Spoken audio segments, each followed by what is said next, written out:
Hey guys, Suraj here from the Milk Class Breaker. In today's video, let's talk and understand about Amity Project, which happens to be in your final year, which is your 5th and 6th semester. So without much further ado, let's get into the video.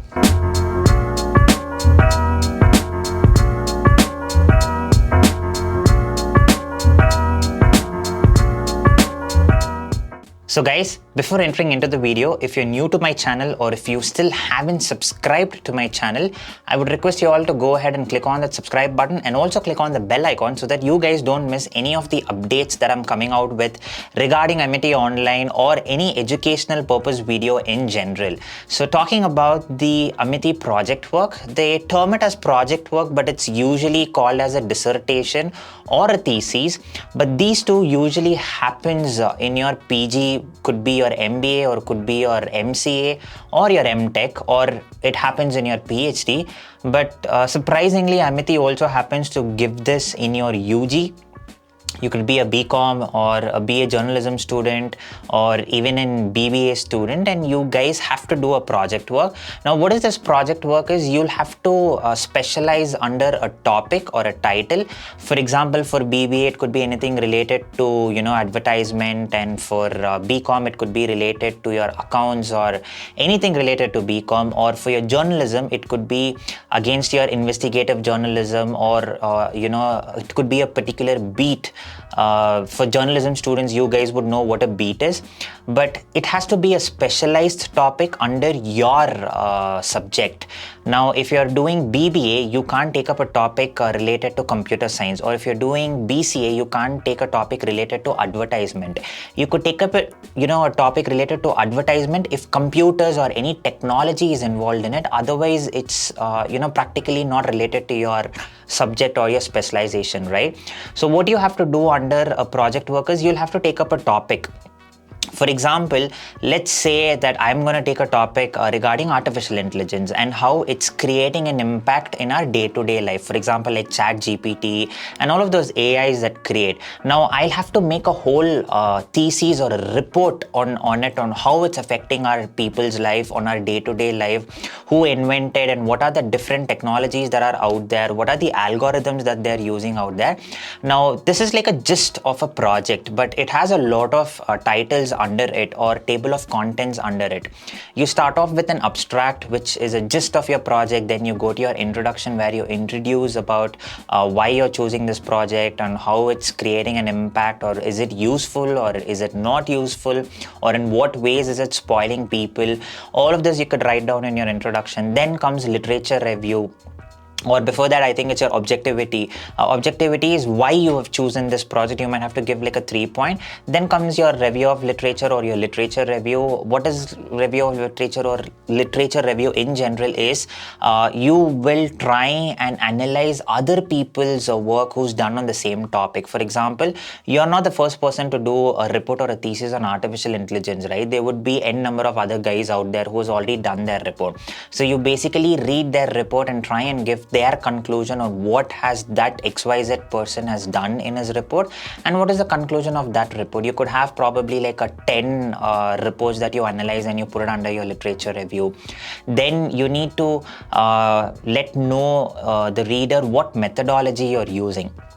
Now, methodology is again a whole lot of ocean by itself. There are multiple methodologies. The simplest one is descriptive or explanatory, where you don't use any qualitative or quantitative methods. You just describe it. You're just describing from the resources that you've got from the internet or through survey process, or you've just read some books and you've understood a couple of points and you're just describing those points. That's the simplest one. I would suggest, if you're new to this dissertation thesis or the whole project game, please use descriptive. Very easy for beginners. Don't try and do qualitative, quantitative, or any other methods where you need to use stratification sort of a method or stuff. It becomes way complex. Now that's a pain. So don't do that. Start off with simple. Keep your topics simple. If your topics are also, mostly people when they come into their project where they're like, I'm going to take up a project and, be like, I should be the best. Nobody should have done that. You're going to start hating the project work. You're going to end up quitting it. So don't do that. Take the simplest of the topic.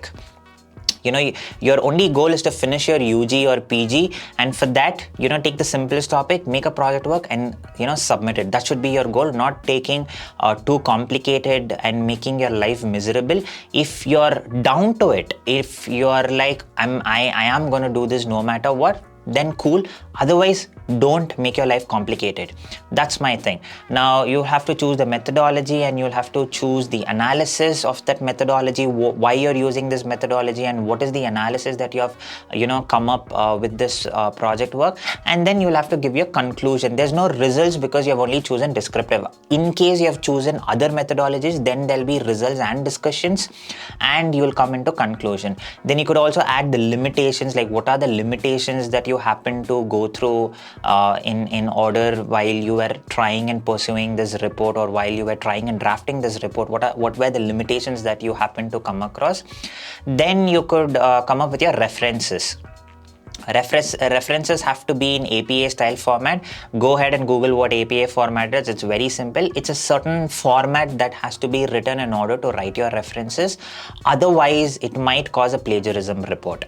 Now, this is the gist of your project. This is how you need to do your project. Then there are a couple of guidelines which Amity University gives you, and you will get these guidelines in your final year. When you're entering into your 5th semester, you will get these guidelines.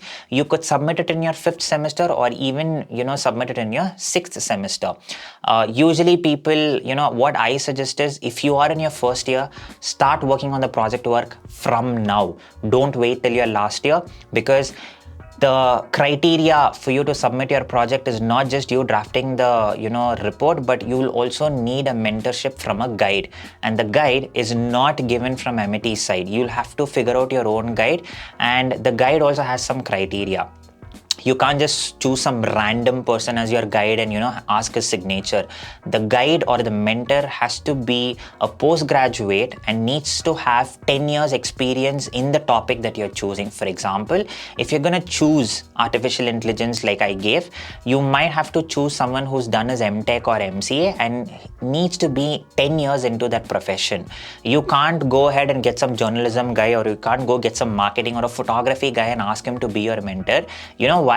It's very simple, because the mentor himself will not know what artificial intelligence is if he's a photographer or if he is from journalism. Now, how is he going to guide you if he himself does not know what the topic is? So you need to search and find a mentor who will be able to ease your process during your dissertation, and who's able to guide you or mentor you or give you certain topics, or helps you understand from choosing a topic till the conclusion and the minutes of meeting.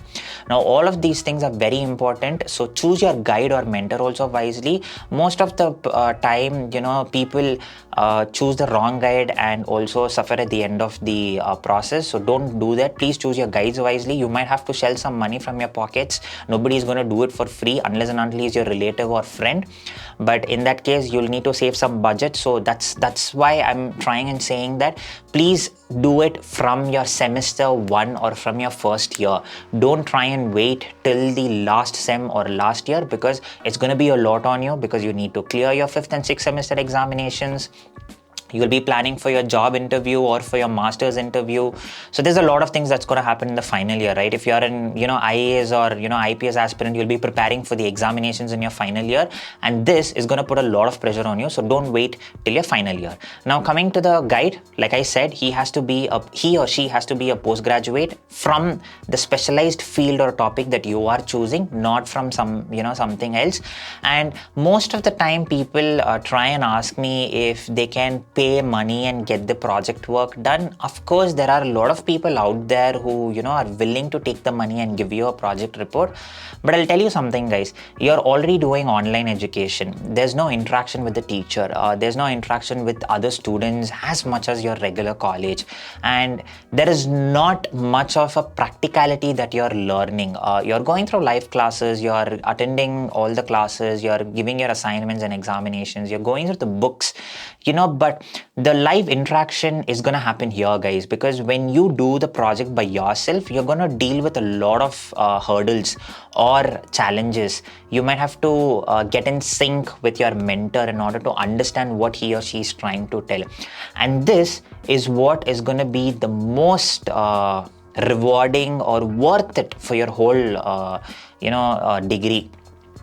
When I went through it, that 3 months that I took time in order to make this project work, I learned so many things in the 3 months where the other 3 years in my degree, I wasn't able to learn so much. This 3 months taught me so much than the 3 years degree that I was doing in Amity Online. So I would suggest anybody to please do your own dissertation. Worst case scenarios, of course, you could go ahead and buy it. I'm not telling doing that is illegal or it's against it, but I personally feel you should do it because you're not paying 10k or 20k in order to do your degree. You're paying lakhs of money, and it should be worth it. You need to understand something at the end of the day. You need to go through it, and trust me, when you go through so much of challenges and when you submit your dissertation report or project and when you get like a thumbs up, that feel is more of like a heaven, like because you've done everything. At the end of the day, you'll have like a 60 pages of book that you have written or you have done it by yourself, and that feeling is something else. Also, it helps you during your interview process, guys, because trust me, I rarely know any colleges that give dissertation at a UG level. If in case you're someone who's able to finish a dissertation at your UG level, take that bloody booklet to your interview, man, and just tell your interviewer that, what, boss, for what job I'm coming and applying right now, I've already done a dissertation, so please take it and go through it. Gives a very credible look on you. The interviewer is obviously going to be blown out because he might not have seen many UG students doing a dissertation. He would have seen a lot of MBA students or an MCA students doing it, and not a BBA or a BCom or a BA student.